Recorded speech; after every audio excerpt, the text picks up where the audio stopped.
The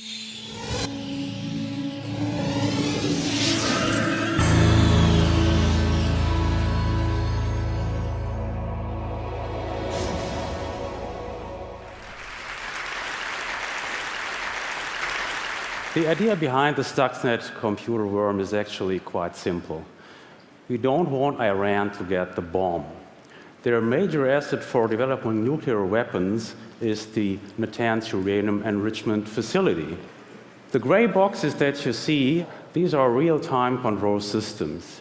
Now, if we manage to compromise these systems that control drive speeds and valves, we can actually cause a lot of problem with these centrifuges.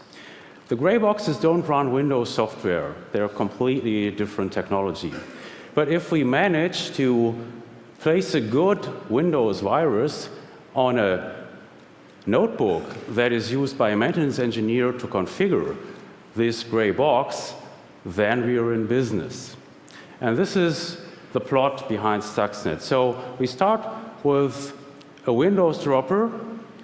The payload goes on to the gray box, damages the centrifuge, and the Iranian nuclear program is delayed. Mission accomplished. That's easy, huh? I want to tell you how we found that out. When we started our research on Stuxnet 6 months ago, it was completely unknown what the purpose of this thing was. The only thing that was known is it's very, very complex.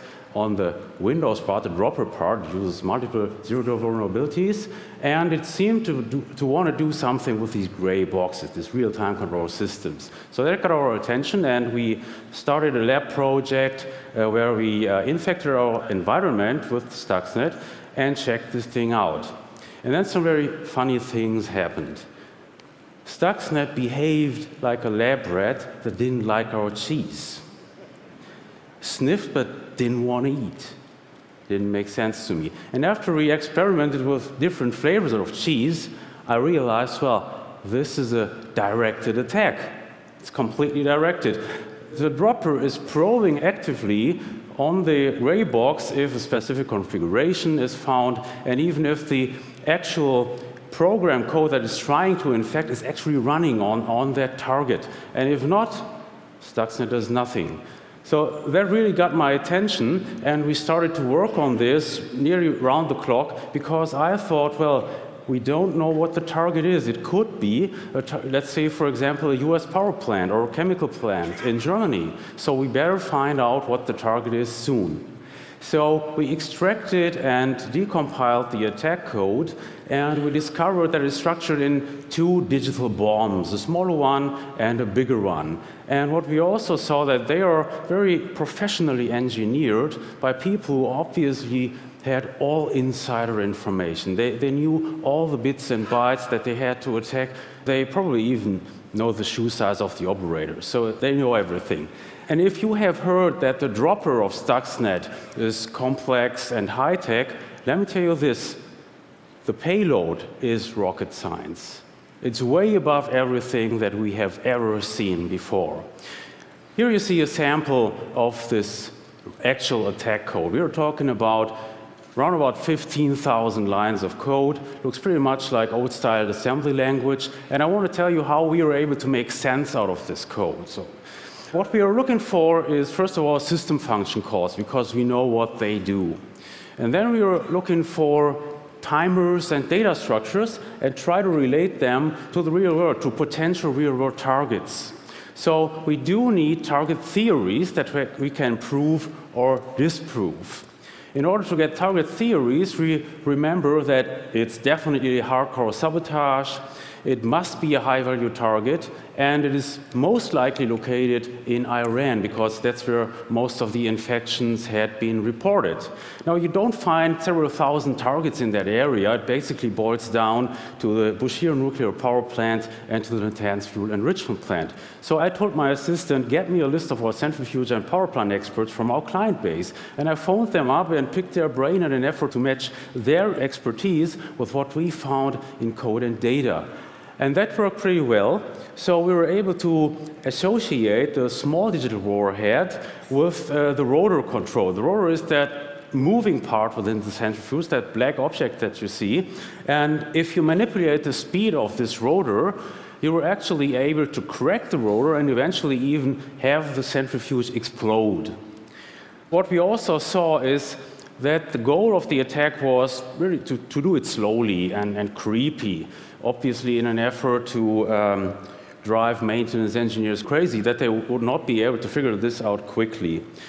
The big digital warhead, we had a shot at this by looking very closely at data and data structures. So for example, the number 164 really stands out in that code. You can't overlook it.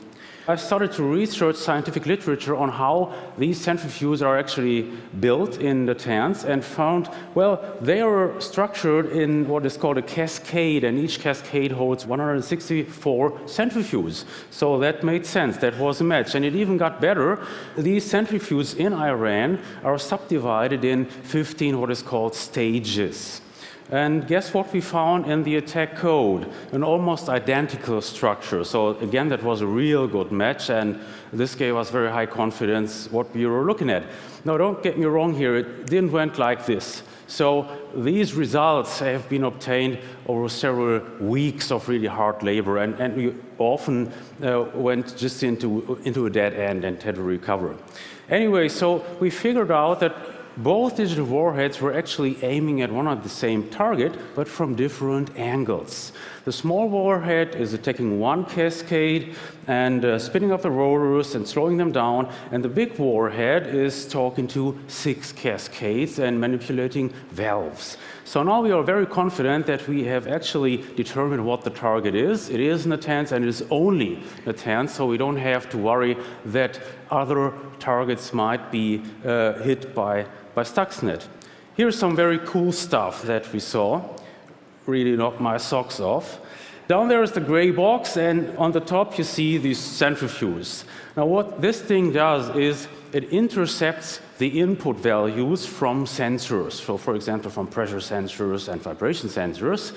And it provides the legitimate program code, which is still running during the attack, with fake input data. And as a matter of fact, this fake input data is actually pre-recorded by Stuxnet. So it's just like you know it from the Hollywood movies, where during the heist, the observation camera is fed with pre-recorded video. That's cool, huh? The idea here is obviously not only to fool the operators in the control room. It actually is much more dangerous and aggressive. The idea here is to circumvent a digital safety system. We need digital safety systems where a human operator could not act quick enough. So for example, in a power plant, when your big steam turbine gets to overspeed, you must open relief valves within a millisecond. Obviously, this cannot be done by a human operator. So this is where we need digital safety systems. And when they are compromised, then real bad things can happen. Your plant can blow up, and neither your operators nor your safety system will notice it. That's scary. But it gets worse. And this is very important, what I'm going to say. Think about this. This attack is generic.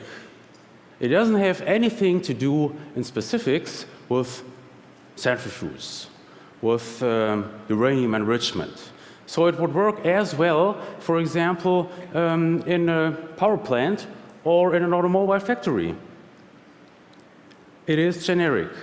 And you don't have, as an attacker, you don't have to deliver this payload via a USB stick, as we saw it in the case of Stuxnet.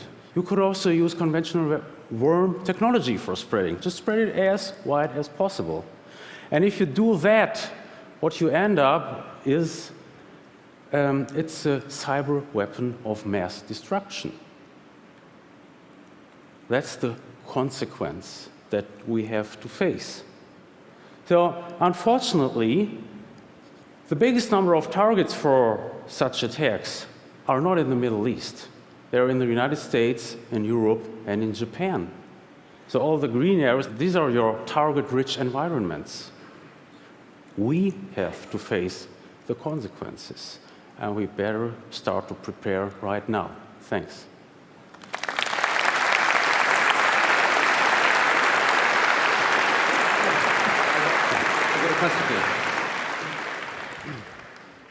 Ralph, it's been quite widely reported that people assume that Mossad is the main entity behind this. Is that your opinion?